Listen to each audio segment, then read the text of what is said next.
In his landmark speech, The Ground on Which I Stand, the great American playwright August Wilson described the importance of Black theater as the affirmation of the value of one's being in the face of this society's urgent and sometimes profound denial. It was out of this need, this desire to affirm the worth of Black people and the beauty and breadth of Black culture, that the Crossroads Theatre Company was born. Founded in New Brunswick, New Jersey in 1978 by two actors and recent graduates of Rutgers University, both Ricardo Kahn and L. Kenneth Richardson understood the importance of creating a safe space to explore the diaspora of African voices and to encourage their authentic portrayals. More than 40 years later, this is still the mission of the Crossroads Theatre Company. With artistic excellence and integrity, it continues to produce honest stories that provoke thought and challenge the status quo. In the early years of the company, Kahn and Richardson worked tirelessly to break down barriers between the community and traditional theater by presenting works by established Black playwrights like Lorraine Hansberry, Derek Walcott, and Ntozake Shange. They reflected and excited audiences and ultimately kept filling seats. As Crossroads continued to produce noteworthy work, the company introduced a series of professional development programs created to nurture artists of color, including Genesis, a writer-focused play festival, and the Associate Artists and New Roads programs, which provided development and touring support for innovative artists like Anna Devere Smith, Leslie Lee, and Avery Brooks. Crossroads has also nurtured the genius of artists like Earl Hyman, Anthony Chisholm, Tamara Tooney, Uzo Aduba, and Viola Davis. The 90s ushered in a new era for Crossroads, with the company expanding from a 120-seat theater on the outskirts of the city to the New Brunswick Cultural Center downtown. They also hosted artist-in-residence August Wilson and saw their new musical, It Ain't Nothing But the Blues, earn 2 Tony nominations on Broadway. That same year, Crossroads became the first and only Black theater to be awarded a Tony for Outstanding Regional Theater.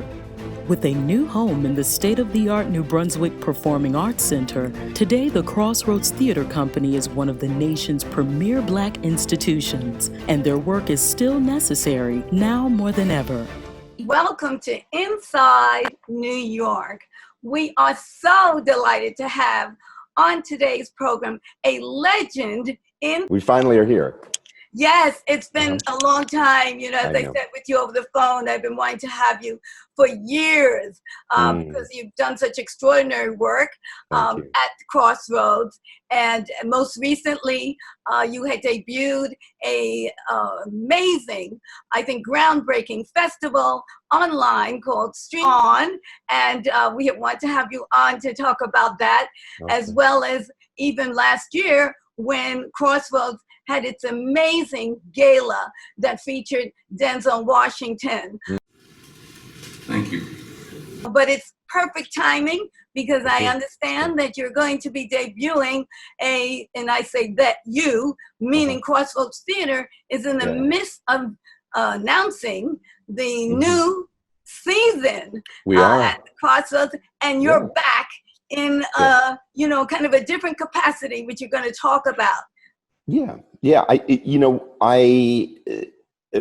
thank you for the plug about Stream On. Because in this case, we're going back into our archives for work. We are having more conversations. We are having what we call town talks that will be live and streamed all over the world, but about what we're facing today. One being about the vote and the importance of it, and what we went through as a people, as a nation, to fight for the right to vote. I'm so happy. I just want to, interject for 1 second, because we are focusing, certainly the month of October, We're trying to make sure that we have everything possible to focus strictly on the vote, and for it to be communicated not just to politicians, but certainly from our theaters.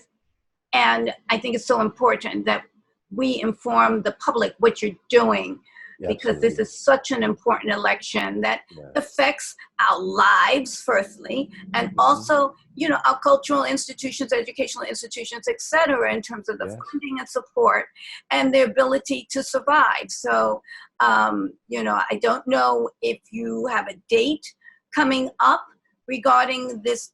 Is it a town hall meeting, or? It's a town hall meeting, and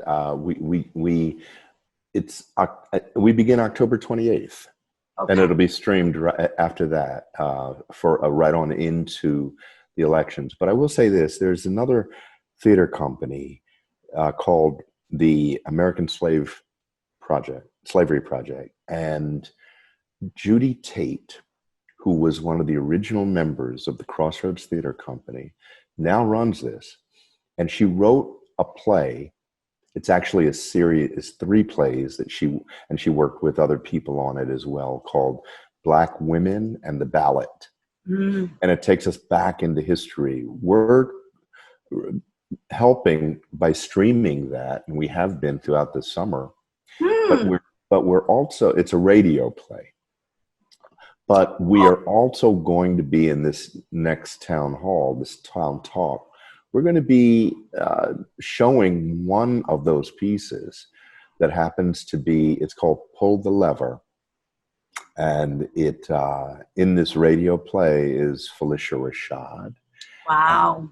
And, it's written by Judy Tate. And I think it's a wonderful, you know, it takes you back to the struggles that women in this country have had in order to fight for their rights and the rights to vote, and the role that Black women played in that movement.